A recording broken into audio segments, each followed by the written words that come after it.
தவறான சிகிச்சை அளித்த மருத்துவர் மீது நடவடிக்கை எடுக்க கோரி குன்னூரில் உயிரிழந்த கவிதாவின் உறவினர்கள் போராட்டத்தில் ஈடுபட்டுள்ளார்கள். அங்குள்ள கள நிலவரங்களை நேரலையில் பதிவு செய்கிறார் எமது செய்தியாளர் நேசராஜ்.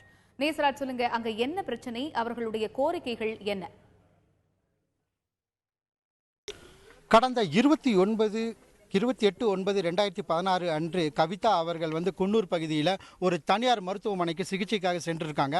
அந்த சிகிச்சையின் போது மருத்துவர் முரளிதர் ராவ் என்பவர் அந்த கவிதா அவர்களுக்கு ஒரு ஊசி போட்டிருக்காங்க. அந்த ஊசியின் காரணமாக 2 நாள் கழித்து இந்த கவிதா அவர்களுக்கு உடலில் கருப்பு நிறமாக மாறியுள்ளது. இதனையடுத்து மறுபடியும் அடுத்த மாதம் அதே மருத்துவமனைக்கு சென்று கேட்டுள்ளார். அதனைத் தொடர்ந்து அவர் என்ன சொல்லியிருக்காங்கன்னா, இது ஒன்றும் பிரச்சனை இல்லை அப்படின்னு தெரிவிச்சிருக்கிறாங்க. தற்பொழுது அந்த கவிதா என்பவர் கோவை குப்புசாமி மருத்துவமனையில் அனுமதிக்கப்பட்டாங்க.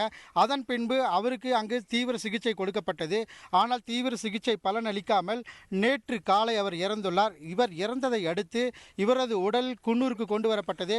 ஆனால் மேட்டுப்பாளையம் பகுதியில் ஆய்வாளர் அவர்கள் இதை உடற்கூறு செய்ய வேண்டும் என தெரிவித்துள்ளனர். ஆனால் குப்புசாமி மருத்துவமனையில் உடற்கூறு தேவையில்லை என மருத்துவ சான்றிதழ் கொடுத்துள்ளனர். இருந்தாலும் அந்த உடல் மறுபடியும் கோவை அரசு மருத்துவமனைக்கு கொண்டு செல்லப்பட்டு அவருக்கு அங்கு உடற்கூறு செய்யப்பட்டு இன்று மதியம் இந்த கவிதாவின் உடல் குன்னூர் பகுதியில் கொண்டு வந்திருக்காங்க. தற்பொழுது அவருடைய உறவினர்கள், பொதுமக்கள் எல்லாரும் இங்கே கூடியிருக்காங்க. தற்பொழுது அங்குள்ள பொதுமக்கள் கூறும் பொழுது மருத்துவர் முரளிதர் மீது கடும் நடவடிக்கை எடுக்க வேண்டும், அதுவரை நாங்கள் இந்த உடலை எடுக்க மாட்டோம் என தெரிவித்துள்ளனர். தற்பொழுது அவர்கள் பொதுமக்கள் மற்றும் உறவினர்கள் இங்கே குவிந்துட்டு இருக்காங்க. குறிப்பாக அந்த மருத்துவர் மீது உடனடியாக நடவடிக்கை எடுக்கணும் அப்படின்னு தெரிவிச்சிருக்காங்க. காவலர்கள் இதை ஒளிப்பதிவும் செய்து வருகின்றனர். தற்பொழுது தாசில்தார் முன்னிலையில் ஒரு பேச்சுவார்த்தை நடைபெற்று வருகிறது. இந்த பேச்சுவார்த்தையின் முடிவில் அந்த உடலை எடுக்கப்படுமா என்பது கேள்விக்குறியாக உள்ளது.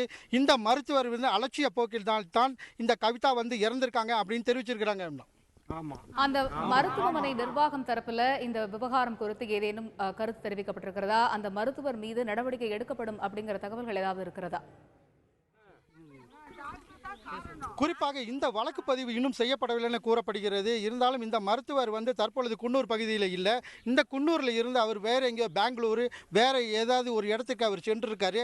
அதனால் அந்த பொதுமக்கள் என்ன சொல்றாங்கன்னா, குறிப்பாக அந்த மருத்துவர் உடனடியாக கைது செய்ய வேணும் அப்படின்னு தெரிவிச்சிருக்கிறாங்க. இவர் போட்ட ஊசியினால தான் இந்த கவிதா அவங்க இறந்திருக்கிறாங்க அப்படின்னு முழுவதும் தெரிவிச்சிருக்கிறாங்க. தற்பொழுது இவங்க சென்னையில் ஒரு பேராசிரியராக பணிபுரிஞ்சிட்டு வந்திருக்கிறாங்க. தற்பொழுது இவர் உடல் முழுவதுமாக கருப்பு நிறமாக மாறியுள்ளது. இந்த மருத்துவர் தான் முக்கிய காரணம் என தெரிவிச்சிருக்கிறாங்க. தற்பொழுது உள்ள இங்க பொதுமக்கள் பார்த்தீங்கன்னா கூடி இருக்கிறவங்க எல்லாருமே என்ன சொல்றாங்கன்னா, அந்த மருத்துவரை கைது செய்யணும்னு ஒரு முக்கிய குறிக்கோளா இருக்காங்க. அவங்க கைது செய்யும் வரை இந்த உடலை நாங்க வாங்க மாட்டோம் அப்படின்னு தெரிவிச்சிருக்கிறாங்க. மருத்துவர் கண்டிப்பா வரணும்.